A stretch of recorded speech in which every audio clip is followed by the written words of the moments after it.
Et j'aimerais, avant l'entrée du mois de Ramadan, m'adresser ainsi qu'à vous des conseils précieux. Le premier conseil, toi qui veux bien accueillir le Ramadan, fais le bilan avec ton âme et repens-toi vite avant d'accueillir ce noble invité.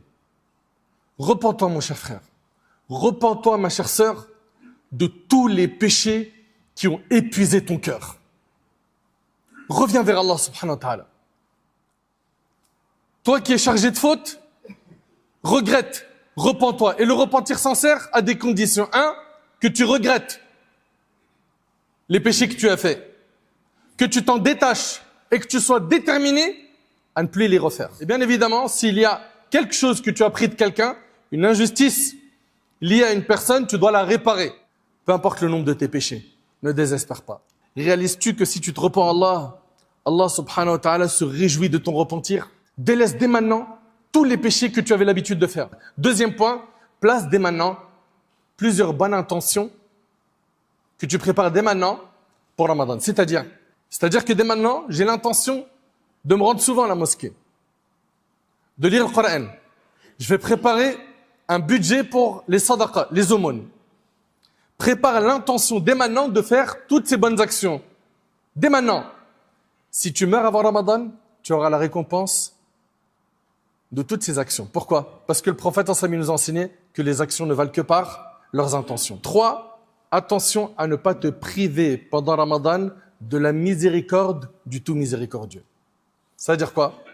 Fais le nécessaire pendant ce Ramadan pour t'exposer à la miséricorde d'Allah, au pardon d'Allah tabarak wa ta'ala. Le prophète disait lorsque Ramadan arrivait, le Ramadan est venu à vous, un mois de bénédiction.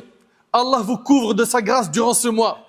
Il y fait descendre la miséricorde, efface les péchés, exauce les invocations et observe votre compétition dans le bien. Et il se vante de vous auprès des anges.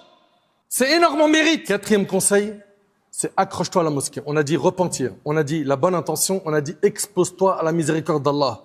4, accroche-toi à la maison d'Allah tabarak wa ta'ala. Dès maintenant, il faut que tu te réconcilies avec la mosquée. Toi qui n'as pas l'habitude ou peu l'habitude de venir dans la maison d'Allah. Après Anas ibn Malik radiyallahu anhu, le prophète a dit, certes, Allah va appeler le jour de la résurrection, où sont mes voisins? Les anges vont dire, ô notre Seigneur, à qui convient-il d'être ton voisin? Allah va dire, où sont ceux qui peuplent les mosquées? Et c'est rapporté par Abu Nu'aym. C'est pas un grand mérite? Tu n'aurais pas en faire partie? 5e conseil, c'est prépare-toi à faire des aumônes pendant Ramadan. Fais ce que tu peux pour donner un peu là où tu peux, voire beaucoup selon tes moyens. Et n'aie pas peur pour ta subsistance. N'aie pas peur pour ta subsistance, Allah Azza wa Jal est Ar-Razzaq.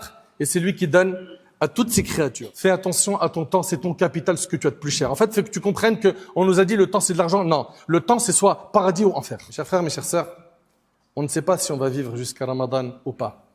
On l'espère. Et on implore Allah tabarak wa ta'ala de nous accorder de vivre jusqu'à ce mois béni. Dès maintenant, on se prépare. Dès maintenant, on se repent. On fixe des bonnes intentions. On s'expose à la miséricorde d'Allah tabarak wa ta'ala pendant ce mois béni. On prend la décision d'avoir une relation étroite avec la mosquée, avec le livre d'Allah, qui, comme dans un hadith, il intercédera en la faveur de celui qui lui a donné beaucoup de temps, comme nous l'a enseigné notre bien-aimé alayhi salatu wassalam. On va mettre tout de suite le paquet dans les résolutions, dans le fait de nous améliorer, de nous fixer des objectifs et d'aider ceux qui sont autour de nous à atteindre les mêmes objectifs afin qu'on puisse, avec notre fréquentation et surtout notre entourage proche, la famille, vivre un mois de piété.